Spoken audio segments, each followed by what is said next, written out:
అయితే నేను మిమ్మల్ని కోరేది, ప్రజలు మనకు అధికారం ఇచ్చారు. అధికారం ఇచ్చింది ప్రతీకారాన్ని తీర్చుకోవడానికి కాదు. మళ్ళీ చెప్తున్నా, ఎమ్మెల్యేలు అవుతారని మనకు అనిపిస్తుంది. ఇన్ని రోజులు వాడు వేధించాడు, నా కార్యకర్తలు ఆనందంగా ఉంటారు, నేను కూడా వేధిస్తే నా కార్యకర్తలు తృప్తి పడతారనుకుంటారు. కానీ అది మాత్రం చేయొద్దండి. మనకు అధికారం ఇచ్చింది ప్రజలకు సేవ చేయడానికి, తప్పులు చేసిన వాడిని శిక్షించడానికి.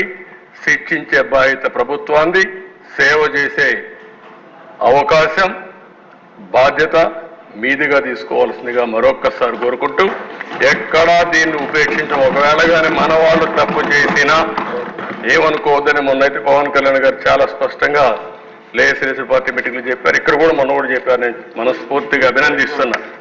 ఆన్ రికార్డ్, ఒకవేళ అలాంటి తప్పు జరిగితే నేను చేసినా మొదట నా మీద యాక్షన్ తీసుకోమని చెప్పిన వ్యక్తి పవన్ కళ్యాణ్ గారు.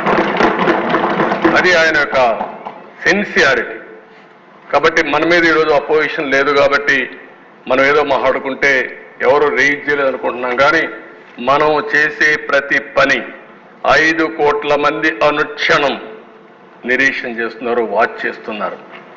నేనేం మాట్లాడుతున్నాను, మీరేం మాట్లాడుతున్నారు, నా బాడీ లాంగ్వేజ్ ఎట్టుంది, అన్నీ కూడా ప్రజలు వాచ్ చేస్తారు, వాళ్ళే నిర్ణయిస్తారు.